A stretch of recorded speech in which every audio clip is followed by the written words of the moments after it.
नमस्कार आप सभी को हरियाणा जी के वाई पूनम यूट्यूब चैनल पर आपका स्वागत है। आज हम करने जा रहे हैं पॉलिटिक्स की आगे की क्लास है।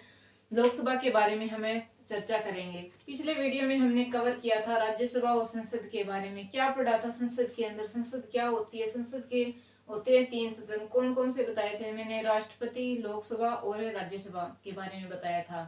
राष्ट्रपति हमने पहले ही कवर कर चुके हैं और राज्यसभा को पिछले वीडियो में हमने कवर किया था। आज हम करेंगे लोकसभा के बारे में कि लोकसभा क्या होता है। थोड़ी पिछली क्लास को हमें रिपीट कर लेते हैं कि लोकसभा राज्यसभा के अंदर हमने क्या पढ़ा था।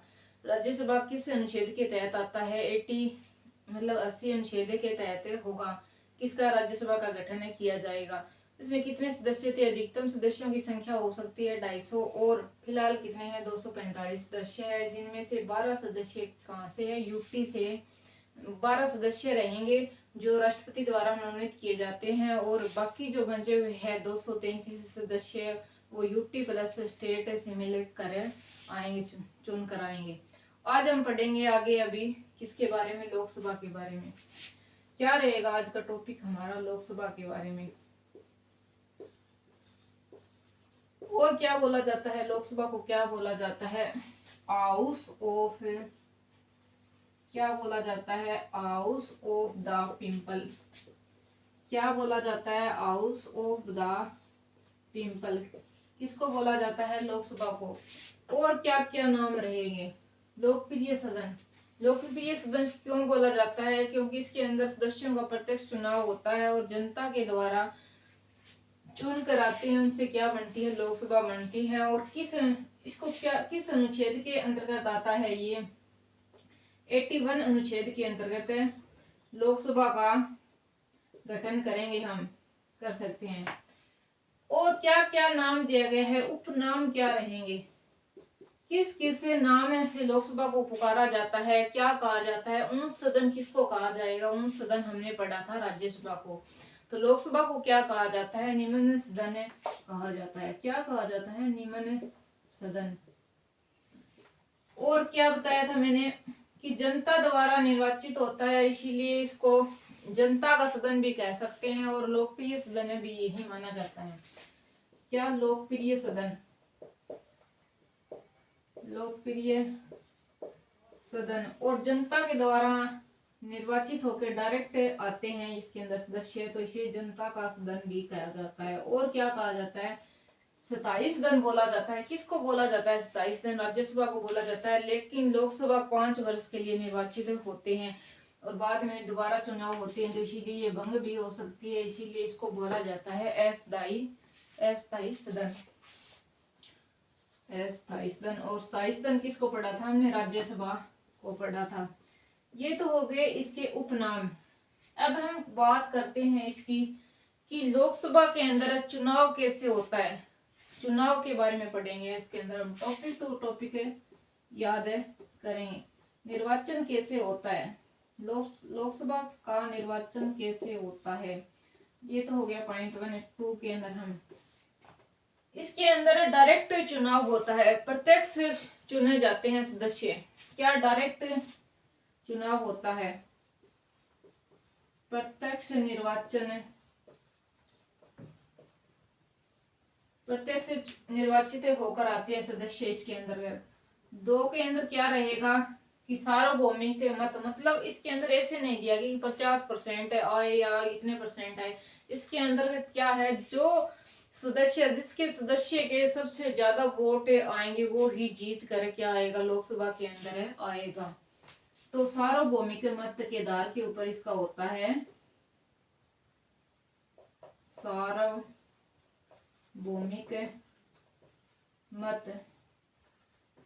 आधार पर निर्वाचन। और क्या रहेगा, इसके अंतर्गत कहा गया है एक ना 61वां अनुच्छेद 1989 के तहत 61 महत्वपूर्ण रहेगा। ये 61वां संविधान संशोधन है, संविधान संशोधन, संविधान संशोधन के तहत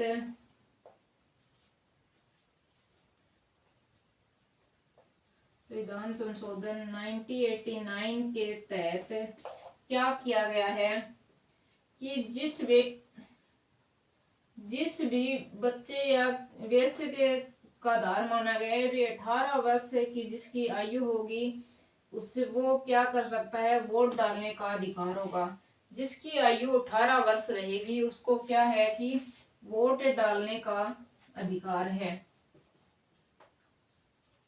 पूछा जाता है कि वोट 18 वर्ष की आयु का वोट डालने का अधिकार कब दिया गया है। ये क्वेश्चन बहुत बार रिपीट होता है, इंपॉर्टेंट क्वेश्चन रहेगा अंजाम की दृष्टि से। तो किसके अंदर 61वें संविधान संशोधन के तहत क्या किया गया है, 1989 के तहत क्या किया गया था, एक विधेयक संशोधन में लाया गया था और संविधान संशोधन किया गया था। उसके अंदर 18 वर्ष के बच्चे जिसकी आयु 18 वर्ष हो सकती है उसको वयस्क घोषित किया गया है और उसको क्या दिया गया है, वोट डालने का अधिकार दिया गया है। वो अपना वोट बनवा सकता है और वोट डाल सकता है। ये तो रहेगी इसकी। और एक चेंज हुआ था इसके अंदर है 42वां संविधान संशोधन। 42वां संशोधन कब हुआ था, 1976 के अंदर हुआ था। एक हुआ था 44वां संविधान संशोधन, वो हुआ था 1978 के तहत।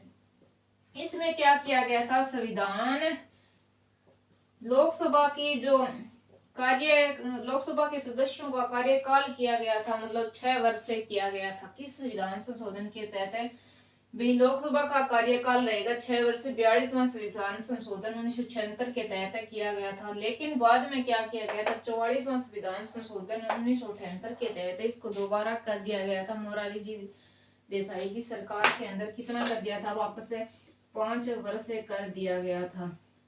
ये चेंज हुआ है। इनमें से भी क्वेश्चन उठकर सामने आते हैं। ये तो रहेगा निर्वाचन से संबंधित है। अब हम बात कर लेते हैं कि इसकी योग्यताएं क्या क्या है, कि क्या क्या योग्यताएं रखी गई हैं लोकसभा का सदस्य बनने के लिए। तो हमने राज्यसभा के अंदर पढ़ा था कि कितने वर्ष की आयु रखी गई थी, उसके अंदर रखी गई थी लोकसभा वाले में 30 वर्ष।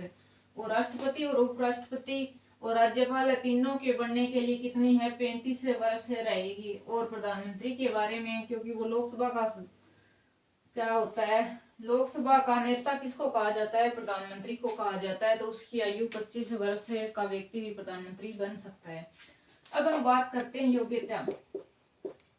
योग्यता के अंदर हमें वही करेंगे कि भारत का नागरिक होना चाहिए। कि क्या होना चाहिए, भारत का नागरिक होना चाहिए जिसकी आयु 25 वर्ष होनी जरूरी है।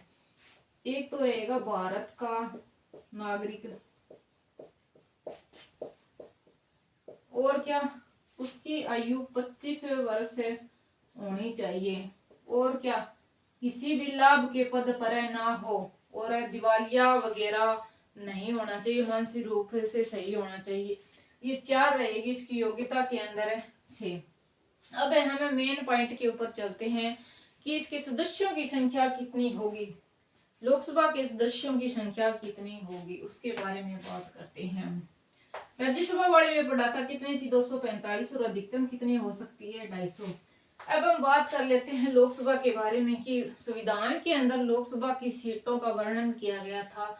तो उसके अंदर लोकसभा की सीट कितनी दिखाई गई है, तो कितनी दिखाई गई थी उस टाइम में, 500 रहेगी।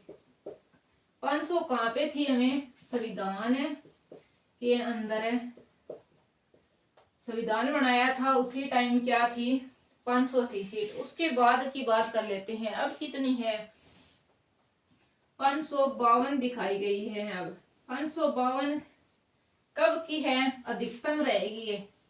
फिलहाल इतनी सीट नहीं है लेकिन अधिकतम हो सकती है इतनी। अधिकतम सीट कितनी हो सकती है लोकसभा की, 552 हो सकती है। इसके अंदर क्या दिखाया गया है, 530 सीट किसकी रहेगी, स्टेट से रहेगी, राज्यों से रहेगी। मतलब कितनी सीट है, 530 सीट। और 2 की कहां से रहेगी, राष्ट्रपति मनोनीत करेगा, एंग्लो इंडियन की रहेगी, राष्ट्रपति द्वारा मनोनीत की जाएगी। और हम बात कर लेते हैं तीसरी कि 20 सीटें यूटी से रहेंगी, मतलब केंद्र शासित प्रदेशों से कितनी आएगी, 20 सीटें आएगी। और 2 सीटें एंग्लो इंडियन की रहेगी जो राष्ट्रपति द्वारा मनोनीत की जाती है। और 530 सीटें स्टेट से निकल कर आएगी। लेकिन अब कितनी है, वर्तमान में कितनी है, 545 सीट रहेगी। कितनी रहेगी, 545 सीट। इसको क्या लिखे हमें, वर्तमान में लोकसभा की सीट कितनी है, 545। इसके अंदर हमें इसी तरह से करेंगे कि कितनी कितनी सीटें हैं। तो 2 तो रहेगी एंग्लो इंडियन वाली, एंग्लो इंडियन 331 अनुच्छेद के तहत राष्ट्रपति इसको मनोनीत करता है। कितने, 331 अनुच्छेद के अंतर्गत। यूटी से निकलकर कितनी आएगी, 19 सीटें आएगी हमारे केंद्र शासित प्रदेशों से निकलकर। बाकी कितनी बच गई हैं, 524 सीटें। 524 सीटें निकल कर आती है यूटी स्टेट से, विभिन्न राज्यों से निकल कर आती हैं। कितनी सीट है, 524 सीट। ये तो रहेगा लोकसभा के जो सदस्य हैं कितने कहाँ से चुन कर आते हैं, उन सभी के बारे में ये रहेगा डायग्राम, मोस्ट इम्पोर्टेंट रहेगा। 500 सीटों का प्रावधान लिखा गया था संविधान के अंतर्गत। हमसे पूछ ले संविधान के अंदर लोकसभा की सीटें कितनी लिखी गई थी, तो हम लिखेंगे 500। और लोकसभा के अंदर कितने अधिकतम सीटों का वर्णन किया गया है, 552। और अब कितनी है, 545 है। और क्या होगा इसके अंदर इसके अंदर से रहेगा कि 83वां संविधान संशोधन, 83वां संशोधन कब हुआ था, 2001 के तहत। ये लोकसभा और विधानसभा सभी की सीटें कब तक फिक्स कर दी गई है, 2026 तक है। 2026 तक इतनी ही सीटें निश्चित रहेगी। कितनी सीटें, 552 रहेगी अधिकतम सीटें।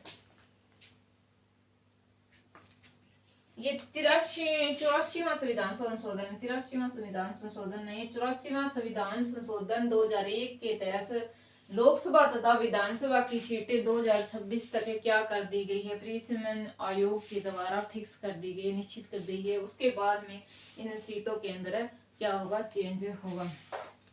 अब लोकसभा के पास क्या क्या पावर है उसके बारे में हम बात कर लेते। देखो पावर तो इसके पास सबसे ज्यादा होगी, क्योंकि जनता से डायरेक्ट चुनकर आते हैं, ये जनता का प्रतिनिधित्व करते हैं। तो सबसे ज्यादा पावर किसके पास रहेगी, house of the people power, लोकप्रिय हाउस है इसको ही बोला जाता है, किसको, लोकसभा को। तो जो सबसे ज्यादा पावर भी किसके पास रहेगी, लोकसभा के अंदर रहेगी। तो अब हमें बात कर लेते हैं इसके बारे में आगे।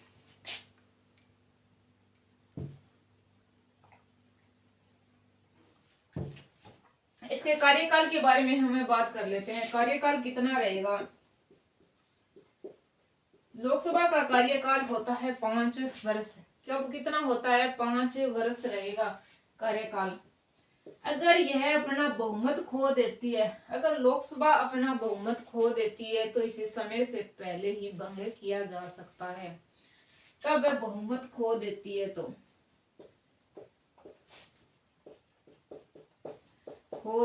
तो क्या कर दिया जाएगा, 5 साल से पहले ही इसको भंग कर दिया जाएगा। और क्या हो सकता है इसके अंतर्गत, अगर 352 अनुच्छेद के तहत देश के अंदर राष्ट्रीय आपातकाल चल रहा है, क्या चल रहा है, राष्ट्रीय आपातकाल चल रहा है। किस अनुच्छेद के तहत, 352 अनुच्छेद के अंतर्गत आपातकाल लगा है और इसको 5 वर्ष से कंप्लीट हो गए हैं लोकसभा को बने हुए। तो क्या कर सकती है, एक विधेयक पारित करके क्या कर सकती है, एक साल के लिए आगे बढ़ा सकती है। कितने, 1976 के तहत बढ़ाया गया था, एक वर्ष करके 2 वर्ष से आगे बढ़ाया गया था। लेकिन अगर आपातकाल हट जाता है तो 6 महीने के अंदर क्या करना पड़ेगा, लोकसभा का चुनाव करवाना जरूरी है। ये बात रहेगी इसके बारे में। आगे हम पढ़ते हैं इसके बारे में कि लोकसभा के अंदर से लोकसभा के जो होते हैं सदस्य उनको शपथ कौन दिलाता है? प्रोटेम स्पीकर के द्वारा शपथ दिलाई जाती है, क्योंकि अध्यक्ष और जो उपाध्यक्ष है वो लोकसभा की पहली बैठक के बाद ही क्या होते हैं, बनाए जाते हैं। तो उससे पहले एक प्रोटेम स्पीकर बनाया जाएगा राष्ट्रपति के द्वारा, और वही क्या करेगा, लोकसभा के सदस्यों को शपथ दिलवाता है। कौन है प्रोटेम स्पीकर रहेगा। और उसके बाद में क्या होता है, उसकी पहली बैठक होती है, उस बैठक के अंतर्गत ही मतलब क्या किया जाता है, एक अध्यक्ष और एक उपाध्यक्ष का की नियुक्ति किया जाती है। लोकसभा अध्यक्ष वह क्या लोकसभा अध्यक्ष व उपाध्यक्ष की नियुक्ति की जाती है। किस अनुच्छेद के तहत रहेगी? 93 अनुच्छेद के तहत रहेगी। 93 से 97 अनुच्छेद के अंतर्गत इसका वर्णन किया गया है। किया गया है कि लोकसभा का एक अध्यक्ष होगा और उपाध्यक्ष होगा। क्या होगा? लोकसभा का एक अध्यक्ष होगा और उपाध्यक्ष होगा, जो लोकसभा के सदस्यों के द्वारा ही चुना जाता है, लोकसभा के अंदर से ही। तो इसका महत्वपूर्ण क्या रहेगा, धन विधेयक के बारे में हमें बात कर लेते हैं। लोकसभा के अध्यक्ष से क्या होता है कि इसको ना शपथ कौन दिलाता है ये पूछा जाता है, क्योंकि शपथ तो सभी सदस्यों का, जो लोकसभा के सदस्य शपथ लेते हैं वैसे ही नॉर्मली शपथ कौन लेता है, लोकसभा का अध्यक्ष लेता है, क्योंकि पहली बैठक होती है उसके अंदर सभी को शपथ दिलाई जाती है। उसके बाद में क्या बनाया जाता है, लोकसभा अध्यक्ष और उपाध्यक्ष बनाया जाता है। क्या बनाया जाता है, लोकसभा अध्यक्ष बनाया जाता है। कैसे? जो लोकसभा के सदस्य होते हैं उन्हीं में से क्या चुना जाता है, लोकसभा अध्यक्ष को चुना जाता है। क्या क्या अधिकार रहेंगे लोकसभा अध्यक्ष के पास, क्या क्या पावर रहेगी इसके पास। जो भी मीटिंग वगैरह होती है लोकसभा की, उसके अंदर क्या किया जाता है कि क्या क्या प्रश्न उठेंगे, कौन मतलब सदस्य है वो क्या क्या प्रश्न पूछ सकता है, क्या कुछ कर सकता है। तो वो सारी पावर किसके पास होगी, लोकसभा अध्यक्ष के पास होगी। पहले उसे ये सब कुछ बताना होगा, बाद में क्या कर सकता है, वो क्वेश्चन उठा सकता है जो सत्र चल रहे होते हैं उनके बीच में। और क्या रहेगा, मेन पॉइंट रहेगा इसका, धन विधेयक के बारे में ज्यादातर पूछा जाता है। धन विधेयक, क्या ये धन विधेयक है या नहीं, ये कौन बताएगा, लोकसभा अध्यक्ष ही बताएगा। अगर लोकसभा अध्यक्ष कह देगा कि ये धन विधेयक है तो उसको माना जाएगा, उसको राष्ट्रपति भी क्या नहीं कर सकता, मना नहीं कर सकता, न ही उसको न्यायालय के अंदर ले जाया जा सकता है, कोर्ट के अंदर भी इस प्रश्न को नहीं उठाया जा सकता, और न ही राष्ट्रपति कह सकता धन विधेयक है या नहीं, क्योंकि उसका जो चुनाव कौन करता है, धन विधेयक है या नहीं इसका चुनाव कौन करता है, इसका अधिकार है लोकसभा अध्यक्ष को। किसको अधिकार है इसका, लोकसभा अध्यक्ष को। इसीलिए ये क्वेश्चन है, मेन क्वेश्चन पूछा जाता है इसके बारे में ज्यादातर। और एक क्या पूछा जाता है, 108 अनुच्छेद के अंतर्गत क्या होती है, संयुक्त बैठक बुला सकता है, कौन बुलाता है। अगर लोकसभा की बात कर ले, राज्यसभा की बात कर ले, तो अगर इन दोनों की संयुक्त बैठक की बात कर ले तो कौन बुलाता है, राष्ट्रपति द्वारा बुलाई जाती है इनकी बैठकें। तो हम बात कर लेते हैं 108 अनुच्छेद के अंतर्गत क्या है, किसी विषय के ऊपर क्या बुला सकती है राष्ट्रपति, क्या बुला सकता है, संयुक्त बैठक बुला सकता है। लेकिन संयुक्त बैठक की अध्यक्षता कौन करेगा ये हमें पता होना चाहिए। क्या संयुक्त बैठक की अध्यक्षता कौन करेगा, तो कौन करता है, लोकसभा अध्यक्ष करता है।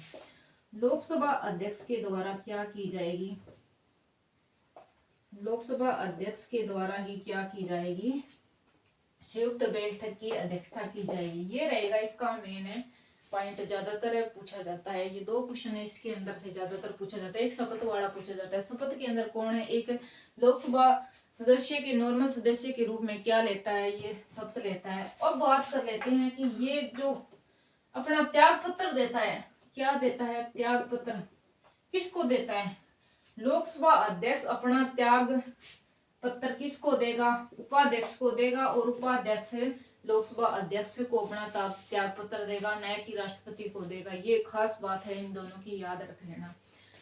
अब पूछा जाता है कि उपाध्यक्ष किसको चुना जाता है। 10वीं लोकसभा के बाद में जो विपक्ष का नेता होता है ना, उसी उसी के अंदर से क्या चुना जाता है, विपक्ष का नेता होता है, उन्हीं में से क्या चुना जाता है, उपाध्यक्ष को चुना जाता है। और सत्ता दल से क्या चुना जाता है, लोकसभा अध्यक्ष को चुना जाता है, लोकसभा अध्यक्ष को चुना जाता है। ये तो हो गए, इनके बारे में हमने डिटेल से बात कर ली। इनसे बाहर कुछ नहीं पूछा जाता है, इतने क्वेश्चन से इन दोनों के बारे में। अब हम बात कर लेते हैं बैठक में एक महत्वपूर्ण तथ्य की, जो हमें राज्यसभा के अंदर भी पढ़ना चाहिए था, लेकिन इसी के अंदर बता दो, दोनों के बारे में ही सेम ही है। जो कोरम रहेगी सदस्यों की, लोकसभा और राज्यसभा के अंदर क्या होती है, सदस्यों की एक कोरम निश्चित होनी चाहिए, तभी हमें बैठकें कर सकते हैं उसको, जिस कार्य के लिए। तो कोरम कितनी रहेगी, 110 रहेगी, कुल सदस्यों का 110 होना चाहिए। जैसे मान ले लोकसभा के अंदर 545 सदस्य हैं, तो इसका 10% क्या रहेगी, कोरम में रहेगी। उसको मतलब निकल कर कितने आएंगे, 10% है इसका, करेंगे तो हमें, तो 10% करेंगे तो 55 सदस्य रहेंगे। कितने रहेंगे, 55 सदस्य होने चाहिए। किसी बैठक को शुरू करने के लिए क्या होना चाहिए, लोकसभा के अंदर कुल सदस्यों का 10% होना चाहिए, मतलब 55 सदस्य मौजूद होने ही होने चाहिए।